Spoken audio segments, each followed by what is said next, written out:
Unli data good for 90 days or 3 months sa halagang 1,199. Sulit nga ba?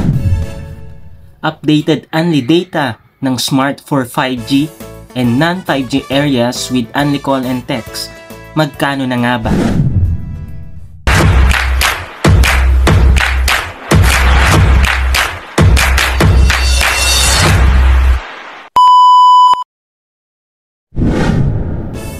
Hello everyone!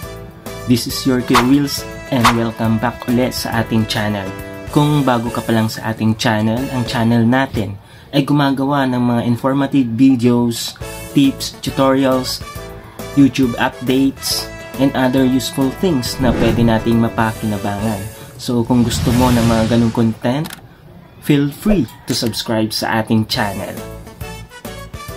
Disclaimer lang na this video is not sponsored by Smart and Talk and Text.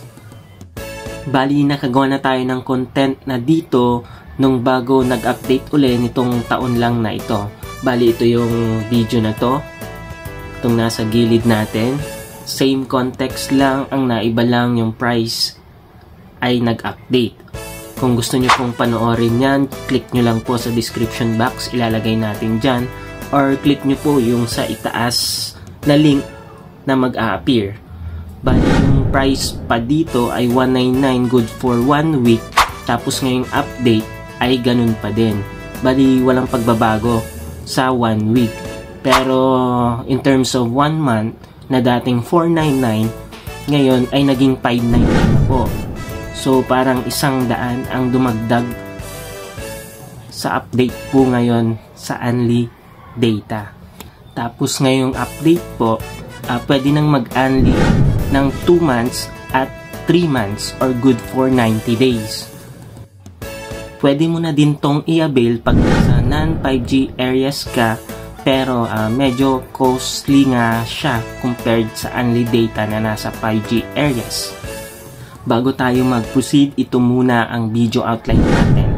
So una, paano nga ba mag-avail ng Unli data sa Smart? Paano ba malalaman kung ang area ko ay 5G na? Then next, updated price ng Unli at price ng Unli kung wala ka sa 5G area ni Smart. Paano ba tayo makapag-avail ng Unli 5G sa Smart? Ito yung sabi, to enjoy Unli 5G, subscribers must have Smart 5G certified device at saka 5G ready SIM sa 5G smart areas. So, paano mo malalaman kung nasa 5G areas ka na? Bali, ito po yung makikita nyo sa Smart app kung magla-login din kayo regarding 5G locations. So kung hindi mo pa alam kung saang lugar yung mga 5G areas, locations ng Smart, ito po yun. Una, Pampanga. Pangalawa, Pangasinan. Pangatlo, Bulacan. Pang-apat, Rizal. Pang-lima, National Capital Region. Pang-anim, Cavite. Pang-pito, Laguna. Pang-walo, Batangas. Pang-siyam, Quezon. Pang-sampu, Boracay. Pang-11, Iloilo. Pang-12, Bacolod. Pang-13, CDO. At pang-14 ay Davao. Bali, kung nasa area ka na hindi 5G, dito na papasok yung ino-offer din nila na Unli 5G with non-stop data when you move to non-5G areas.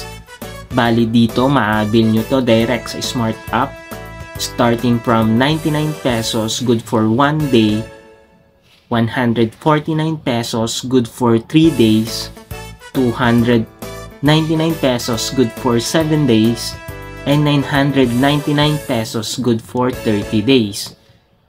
Kung gusto nyo naman ng may Unli text and calls na Unli 5G sa non-5G areas, maaabil nyo to starting from 175 pesos good for 3 days and 349 pesos good for 7 days at saka 1,199 pesos good for 30 days.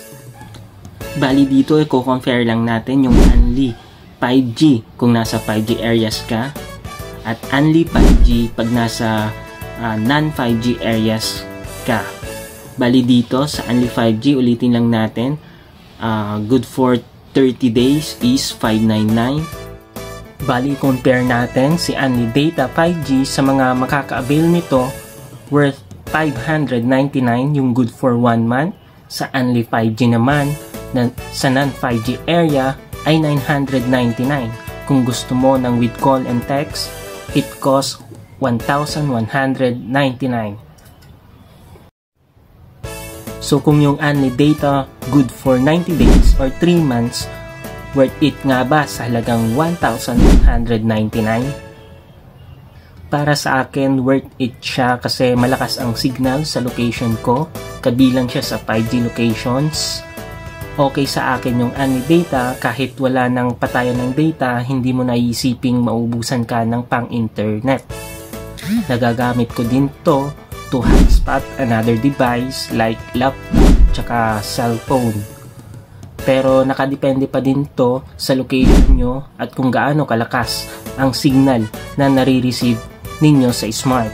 So check nyo muna kung malakas sa inyo yung signal o hindi, kasi kung mag-aabil kayo ng pang 2 months or pang 3 months tapos hindi naman pala magkaigi ang signal mo, edi magiging sayang lang din yung pag-subscribe mo sa ganitong promo ni Smart. Base sa cost ngayon ng bagong presyo ng Only, kung mag-aabil tayo ng 599 into 3 months, ang total cost natin ay magiging 1,797 pesos compare sa 1,199 pesos na promo nila. So dito makakasave ka ng 598 sa current price, which is parang isang buwan na subscription. Kung pang 2 months naman ang i-avail natin with 599, total cost na magagastos mo dito ay 1,198, which is mataas kung nag-avail ka ng promo nila na good for 2 months na 999. Dito makakasave ka ng 198 pesos sa current price nila. So yun lamang po ang video natin. Again, this is your Kuya Wills. Kung nagustuhan mo ang ating video, feel free to like, share, and comment down below kung may mga katanungan kayo. At i-comment mo na din kung anong masasabi mo or experience mo kung na-try mo nang mag-avail ng Only 5G nila or Only 5G for non-5G areas nila. Huwag mo na din akong kalimutang i-subscribe and click the notif bell para maging updated ka pag may nilabas tayong mga videos tulad neto. Maraming salamat sa panonood. Till our next video. Peace out.